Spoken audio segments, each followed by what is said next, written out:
Hello guys, welcome back to my YouTube channel. মই আপোনালোকক লৈ আহিছো এটা নতুন ৰেচিপি।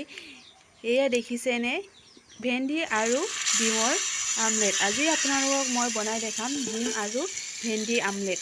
চাওকচোন কেনেকৈ বনাও মই। আপোনালোকক বনাই চাব ভাল লাগিলে আৰু ভিডিওটো লাইক, কমেন্ট, শেয়াৰ কৰি দিব, সাবস্ক্ৰাইব এটাও কৰি দিব। আহকচোন আমি ভিডিওটো আৰম্ভ কৰো। আমি ভেন্দি কেইটামান এতিয়া তিয়াই লম। এয়া ধুই লম ভেন্দিকেইটা ধুই লৈছোঁ। প্ৰথমতে ধোৱাৰ পাছত কাটি ল'ম। তাৰ পিছৰ মূৰটো কাটি ল'ম অলপ। তাৰপিছত সৰুকৈ চবটো ধুনীয়াকৈ কাটিম। ডিমৰ লগত এতিয়া আমি তাক মিক্স কৰিম। এয়া আমি ভেন্দি সৰুকৈ কাটি ল'লোঁ। ডিম দুটা দি ল'ব। এয়া তাৰ বাবে আমি লৈছোঁ ৰচুন, আদা, মান ধনিয়া, নিমখ অকণমান, হালধি অলপ আৰু শুকান জলকীয়া গুড়ি অলপ। এয়া ডিম তাত আমি এতিয়া ভেন্দিৰ লগত মিক্স কৰিম। এয়া দেখিছেনে মই ডিমটো ভাঙি ল'লোঁ।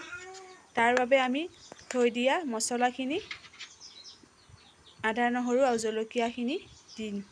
আপোনালোকৰ সোৱাদ অনুসৰি জলকীয়া আৰু নিমখটো দিব পাৰিব।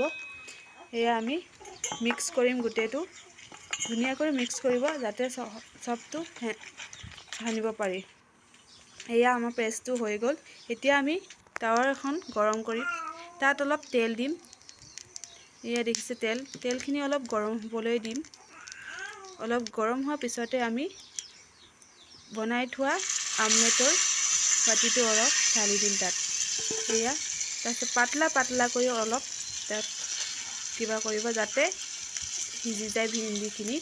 আৰু বেছি দেৰি থৈ নিদিব, দেৰি যাব, ডিমটো সোনকালে হয় যিহেতু। তাৰ বাবে অলপ সময় সোনকালে লৰাইব। এয়া আমি দেখিছেনে লৰাই আছোঁ। অকণমানকৈ প্ৰথমতে লৰাইব, তাৰপিছত ভাঙিব। এয়া মই অলপকৈ লৰাই আছোঁ। দেখিছে অলপকৈ লৰাই থাকিব। তাৰপিছত গোটেইটো ভাঙিব অলপকৈ। মই অকণমানকৈ লৰাই দিছোঁ যাতে পৰি নাযায় তাৰ বাবে। এয়া মই এতিয়া চবটো ভাঙিম অলপকৈ আৰু সিজিবলৈ অলপ সময় তাতে থৈ দিম। আৰু সোনকালে লৰাই থাকিব যাতে ডিমখিনি দেৰি নাযায়। এনেকৈ অলপ সময় লৰাই থাকিম।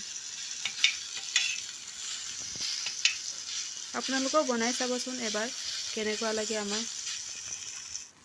এয়া মোৰ ভাগৰ হৈ গ'ল আমলেট। আপোনালোকেও